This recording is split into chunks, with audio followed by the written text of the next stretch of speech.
이태원 클럽발 집단 감염 사태가 전국적으로 번질 우려가 커지고 있습니다. 네, 자세한 내용을 연세대 의대 진단의학과 이형민 교수 모시고 이야기 나눠보겠습니다. 네, 안녕하십니까. 저희가 조금 전에 교수님을 이 자리에서 안 봐야 되는데 라고 말씀을 드렸는데 이태원 클럽발 그 확진자 급등세가 심상치 않습니다. 지금 오늘 발표만 봐도 총 86명으로 늘었고요. 오늘 14명 또 추가 발생했습니다. 매일매일 이 급등세가 정말 좀 두려울 정도로 그렇게 나타나고 있습니다. 역시 이 클럽 집단 감염 그냥 간과해서는 안 된 상황 아니겠습니까? 예, 맞습니다. 저희가 이제 그동안 사회적 거리두기를 굉장히 강력하게 시행을 하면서 굉장히 많은 환자 확진자의 감소를 이루었습니다. 그리고 또 전국 선거라는 그러한 큰 일을 겪으면서도 그 관련된 확진자가 없는 그런 굉장히 큰 성과를 이뤘었는데요. 이렇게 이뤘던 성과들이 좀 이런 한순간에 어떤 일들로 인해 가지고 다시 무너지는 것 같아서 좀 많이 안타깝고요. 한창 감소했을 때는 5월 5일에서 5월 7일까지는 저희가 한 하루에 2명에서 4명 정도 환자밖에 안 나왔었습니다. 근데 이제 5월 8일을 기점으로 다시 12명으로 늘었다가 5월 11일, 오늘은 이제 35명까지 늘어서 점점 느는 양상을 보이고 있습니다. 네, 사실 이게 더 말씀하신 대로 안타까운 게 클럽 같은 유흥 시설에 대한 뭔가 우려, 걱정이 계속해서 나왔거든요. 그런데 이렇게 좀 뒤늦게 뭐 터질 게 터졌다라는 반응들이 많은 것 같고 의료진들 입장에서는 애써서 막아왔는데 허탈하다라는 생각도 드실 것 같습니다. 예, 어느 정도 이제 그런 생각이 안 들 수는 없는데요. 이 클럽이나 이런 유흥 시설의 위험성에 대해서는 사실 이제 그간 많은 전문가들이 경고를 해오긴 했었거든요. 물론 이제 경제적인 입장에서 이런 시설들을 언제까지 저희가 닫기는 어렵다라는 거는 이해는 하는데 일단 이 코로나19라고 부르는 질환이 워낙 굉장히 무증상이 많습니다. 무증상이 많은 상황에서 본인이 병에 걸렸다는 거를 모르고 있으면 당연히 자유롭게 행동할 수밖에 없거든요. 그렇게 되면은 이런 클럽과 같이 굉장히 밀폐되어 있는 공간에서 많은 사람들이 자리를 함께하는 그러한 공간은 지금까지 우리의 코로나19에 대한 여러 가지 경험을 통틀어 봤을 때 굉장히 이 코로나19가 전파되기 좋은 환경이라고 볼 수가 있거든요. 그래서 이런 클럽에 대한 부분들 그리고 유사한 그런 환경을 갖고 있는 부분들에 대해서는 앞으로도 저희가 좀 주의를 기울이고 이런 공간에서의 어떤 전파 방지를 위한 여러 가지 방안들을 조금 더 생각을 해봐야 될 것 같습니다. 이게 기존에 우리 확진자가 증폭됐던 상황들을 보면 신천지라는 종교 그리고 콜센터 이런 집단 감염이 있었던 상황들입니다. 근데 이태원 클럽 같은 경우는 이들과는 좀 다른 형태의 집단 감염 형태가 아닌가 싶습니다. 뭐 추적하기도 사실상 좀 쉽지 않다는 얘기 많이 하거든요. 그런 것들이 가장 우려되는 상황이라는 얘기도 하고요. 예, 그런 부분에서는 조금 차이가 있지만 한편으로는 또 동일한 그 공통점이 있는 게 어떤 부분이냐면은 지금 전 세계적으로 코로나19에 대해서 집단 감염이 생기고 있는 부분들을 살펴보면은 그 사회에 숨겨져 있는 부분들입니다. 약한 부분들. 그러니까 우리나라 같은 경우도 신천지처럼 드러나지 않는 종교 집단, 콜센터처럼 어떤 직업적인 어떤 특수성 때문에 많은 사람들이 모여 있으면서도 관심을 받지 못했던 부분들. 그다음에 이번에 이태원 클럽과 같이 이렇게 이제 밀접해 있는 이러한 어떤 하나의 유흥 시설들 이런 부분들에서 주로 일어났고 그다음에 잘 막았다고 생각했지만 최근 들어 환자가 많이 늘고 있는 이제 국가가 싱가포르 있지 않았습니까? 싱가포르 같은 경우는 이 코로나19의 최근 들어서의 어떤 확산세가 그 해외 노동자들 그분들의 경우에서 굉장히 열악한 환경, 거주 환경을 갖고 있거든요. 방 하나에서 막 10명씩 자고 이런 환경이다 보니까 싱가포르의 확진자가 대부분 이제 그런 분들한테서 나오고 있거든요. 그다음에 이런 뭐 스웨덴도 역시 마찬가지로 해외에서 이주해 오신 분들 위주로 확진자가 생기고 있고 그래서 어떤 사회에서 드러나지 않고 있으면서 이런 검사나 이런 것들을 잘 받기 어려운 부분들 그래서 이제 점점 확진자가 나오는 그런 상황들이거든요. 그래서 그런 측면에서 굉장히 동일하다고 생각이 되고요. 다른 점은 이제 조금 전에도 말씀을 드렸지만 이전에 어떤 신천지라던가 또는 구로 콜센터 같은 경우는 어느 정도 추적이 가능했지만 지금 이 이태원 클럽 관련의 경우에 있어서는 굉장히 가짜 전화번호도 많고 이런 것들이 있기 때문에 굉장히 좀 추적이 어렵다라는 점에서 방역 대책을 세우기 조금 더 힘든 그런 분들도 면들도 분명히 있습니다. 예. 그리고 또 특징이 이제 특정 지역에 보통 집중되는 경우가 많았는데 물론 확진자 대다수가 수도권이긴 한데 이게 전국적으로 퍼져나간 상황이라서 추가적으로 확산이 더 많이 번지는 거 아닌지 걱정이 되거든요. 예, 맞습니다. 4월 달에 이제 꽃놀이나 이런 것들 사실 굉장히 좋은 철인데도 이제 저희들이 많이 자제해달라고 부탁을 드렸지 않습니까? 네. 그런 게 네. 이런 부분들 때문이거든요. 어떤 특정 지역에서의 확산, 예를 들면 예천이라던가 이런 특정 지역의 확산 같은 경우에는 그 지역을 전체를 살펴보면 저희가 어느 정도 조절이 가능하거든요. 거기도 네. 가능하고. 근데 이런 식으로 전국에서 사람들이 모이는 행사 같은 경우에는 여기에 무증상자가 있어서 그 안에서 감염이 이루어지게 되면은 이 사람들이 전국으로 다 퍼져나가면서 그 각 지역 안에서 다시 또 감염원으로 작용할 수가 있거든요. 네. 그래서 앞으로도 이런 전국적인 어떤 행사 같은 경우에는 저희가 조금 더 조심할 필요가 있습니다. 이 조기 확진 그리고 조기 격리하는 게 지금까지 2달, 석 달여간 우리가 방역 있어서 성공적으로 해왔던 가장 큰 원인이 아니었나 싶은데 지금 예. 이태원 클럽 확진자 같은 경우는 이 부분이 조금 어려운 상황이 아닌가라는 생각이 들고요. 그리고 또 한 가지는 경찰에서 이렇게 신원 소재 추적하고 하겠다라고 했는데 그게 실제적으로 가능할지 이 부분도 굉장히 우려가 됩니다. 예, 일단 첫 번째로 그 조기 확진에 대한 부분을 먼저 말씀을 드리면요.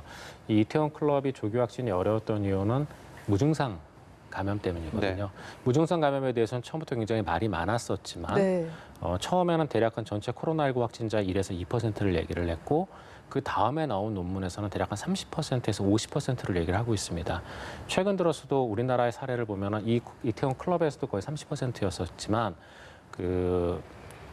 세종시의 그 해수부 예, 사건에서도 그때도 무증상 감염이 거의 30% 정도 됐었거든요. 그러니까 전체 확진자의 절반 정도, 많게는 절반까지는 확진 당시에 증상이 없는 상태라는 걸 저희가 분명히 알아야 되고요. 예. 이 중에 일부는 이제 유증상자로 전환되지만 일부는 계속 무증상으로 가기도 하거든요.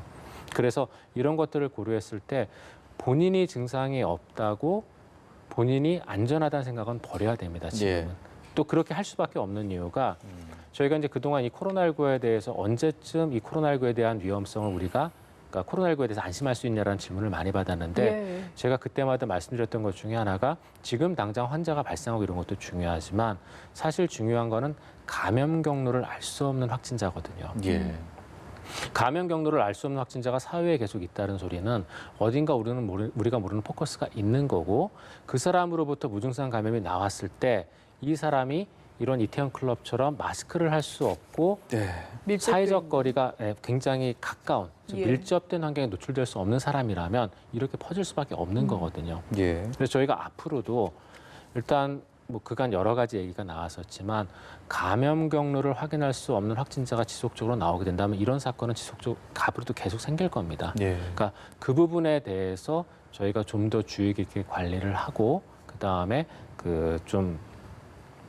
신경을 써야 될 거라고 생각을 합니다. 그 앞서 또 질문과 연관이 되는 건데 그 경찰에서 강제적으로 좀 뭔가 찾아내겠다 하는 부분 그리고 서울시에서도 당근책인 것 같습니다. 이제 익명 검사를 무료로 실시를 할 테니까 최대한 안전을 보장해 주니까 많이 검사를 받으러 오라라고 이야기를 하고 있는데 얼마나 많은 사람들이 생각을 바꿔서 검사를 받을까 이 부분에 의문이 드는 것도 사실이긴 하거든요. 어떻게 보십니까? 예, 그 부분은 이제 궁여지책으로 이제 어떻게 하죠? 우리나라에서 분명히 이와 같은 성문화 일종인 이런 문화들은 분명히 배척당할 수밖에 없는 것들이기 때문에 예. 여기에 이제 의심받는 환자들이 와서 진단받지 않고 그다음에 이런 상황에서 더 퍼질 것을 염려해서 이제 세운 방법인데요. 근데 이제 이런 부분들에 대해서는 분명히 굉장히 좋은 정책이라고 생각은 하지만 이것만으로 분명히 움직이지는 않을 겁니다. 예.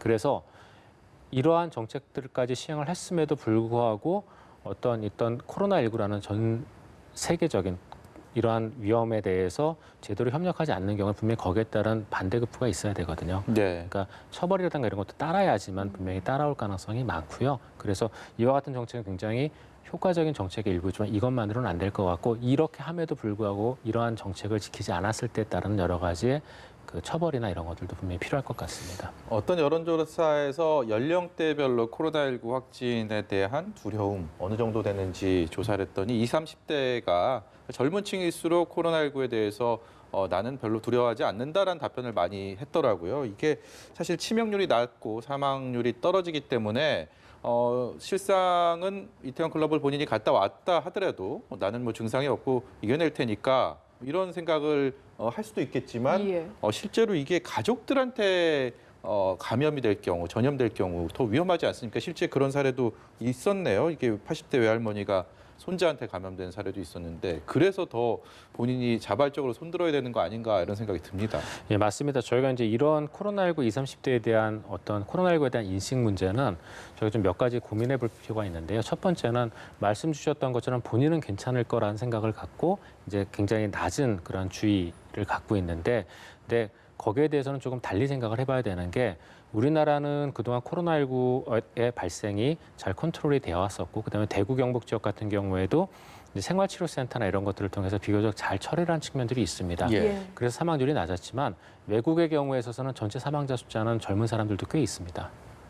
특히 젊은 사람들의 경우에서 담배를 피우거나 비만인 사람들은 사망률이 꽤 있습니다. 네. 그래서 젊은 사람들이라고 분명히 안심해서는 안 되는 측면이 하나가 있고요. 네. 그다음에 두 번째는 이제 이분들이 말씀 주셨던 것처럼 집안 내에서 고령의 친지, 가족에게 옮겼을 경우에 분명히 위험할 수가 있고 네. 그다음에 세 번째로는 최근 들어서 코로나19가 어린아이들에 있어서 최근 근래까지는 거의 이제 증상도 없고 안전하다고 했지만 이제 유럽과 미국 쪽에서 일부 어린아이의 경우에 있어서 가와사키병이라고 부르는 질환과 연관이 있을 수도 있다라는 보고들이 나오고 그렇죠. 있습니다. 예.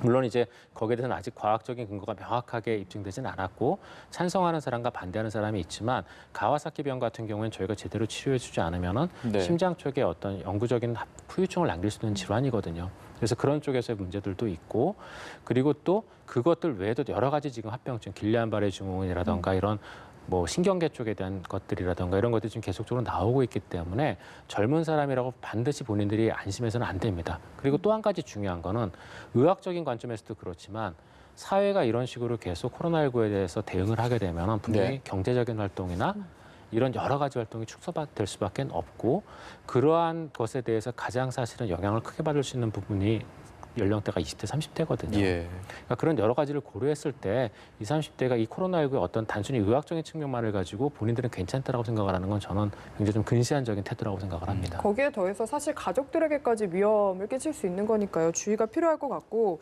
지자체에서 계속해서 대응을 내놓고 있습니다. 지금 서울시 경기도가 유흥업소는 당연하고 뭐 일반 음식점이지만 감성주점이나 콜락텍 같은 부분에 대해서도 2주 동안 집합 금지 명령을 내린 상황입니다. 근데 이게 방역에 어느 정도나 효과가 있을 거라고 보시는지도 궁금하고. 주말에 정말 불야성이더라고요. 예.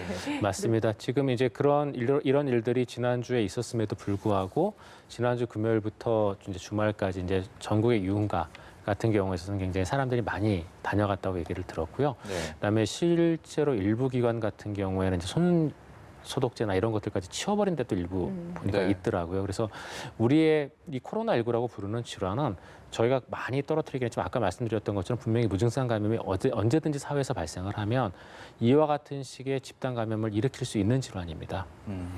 대부분의 사람들이 가을철에 2차 파도 얘기를 하지만 사실은 가을까지 가기 전에도 이와 같은 집단 감염은 다음 주, 다다음 주 계속 일어날 수 있습니다. 네.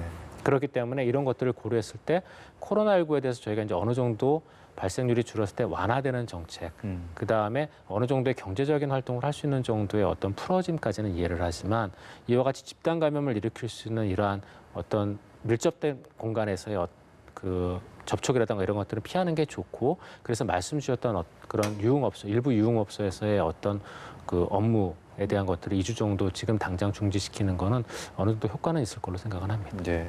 이게 발등에 불이 떨어진 게 방역 당국뿐만이 아니고 교육 당국도 마찬가지입니다. 지금 당초 이틀 뒤에 고3 수험생을 시작으로 해서 단계적인 등교를 하기로 했었는데 예상치 못한 이 상황이 닥치면서 지금 교육 당국이 보건 당국이랑 오후 3시부터 회의를 하고 있습니다. 과연 이 등교 계속 할 수 있는지 이틀 뒤 잠시 후에 관련돼서 브리핑을 한다고 하는데 의학적인 면에서는 어떻게 해야 된다고 보십니까?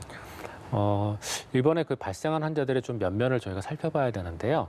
이번에 발생한 환자들 같은 경우는 20, 30대 젊은 사람들인데 불구하고 지금까지 나오는 결과들을 보면은 바이러스 배출과 관련되어 있는 그 실시간 중합해서 연쇄 반응, 그러니까 RT-PCR이라고 부르는 수치가 굉장히 좀 낮습니다. 낮다라는 건 수치가 낮다라는 거는 바이러스 배출량이 굉장히 많을 수도 있는 예. 환경이거든, 상황이거든요. 예. 그런 걸 고려했을 때 굉장히 감염력이 높을 가능성이 많고요. 네. 그러면은 지금 이제 3일, 4일 정도 지금 보고가 됐거든요. 근데 우리나라의 코로나19 그간 발생 상황을 보시면은 처음 나오고 나서 대략 한 3일에서 6일 정도, 일주일 정도까지는 환자들이 지속적으로 계속 나옵니다. 네. 그러면은 지금까지 나온 게 벌써 80명이면은 제 생각에는 아마도 한 200~300명 정도까지는 최소한 나올 가능성이 있고요. 예. 그러면 이분들이 제대로 와서 검사를 받지 않으면 이분들을 시작으로 다시 또 지역사 감염이 일부 시작될 수가 있기 때문에 네. 제가 보기에 아마 학교의 개학은 물론 많은 것들을 고려해서 평가를 하셔야 되겠지만 네.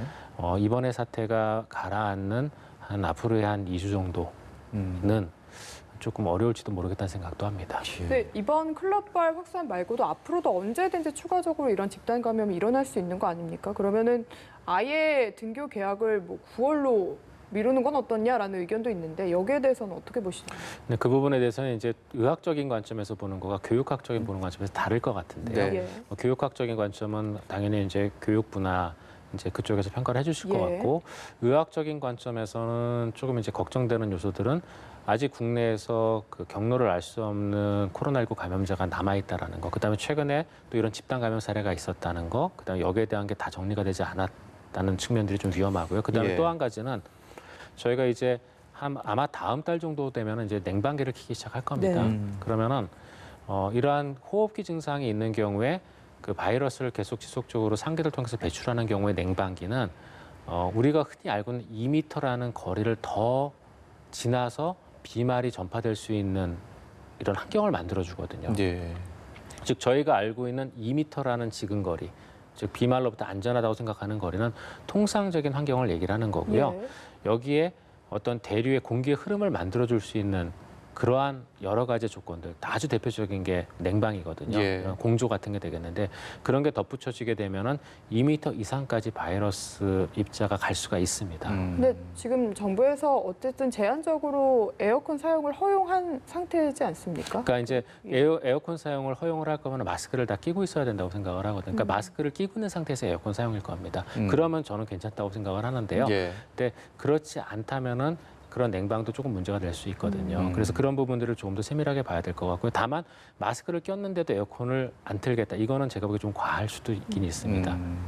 한때 뭐 최근 하루 이틀 사이에 그 포털 사이트나 주요 그 쇼핑몰마다 덴탈 마스크가 상위권 검색어에 있더라고요. 왜 그러나 봤더니 이제 날씨 더워지는데 지금에 쓰고 있는 마스크가 상당히 이제 부담스러우니까 그보다 좀 가벼운 덴탈 마스크를 구입하려는 그런 문의들이 많았는데 이게 좀 효과가 있습니까? 어떻습니까? 덴탈 마스크는 이제 KF80이나 KF94보다는 아무래도 좀 가볍거든요. 가볍고 이제 싸는 면적이 조금, 그러니까 이 압착도가 덜하기 때문에 예. 조금 낮기는 합니다. 그래도 이제 여름에 마스크를 쓰는 거는 굉장히 힘들기는 하겠죠. 근데 지금도 보셨다시피 이런 식의 무증상 감염이 계속 사회에서 나올 수밖에 없는 그러한 조건에서 네. 저희가 대중교통이나 이런 것들을 이용할 수밖에 없지 않습니까? 예. 그럼 이런 환경에서는 분명히 저희가 마스크라는 게 국민들이 전부 다 마스크를 쓰는 게 굉장히 큰 도움이 되거든요. 네. 그래서 이런 측면에서 본다면 마스크는 써야 될 것 같고 그렇다면 그나마 덴탈 마스크가 조금 더 나은 선택이지 않을까 안 합니다. 쓰는 것보단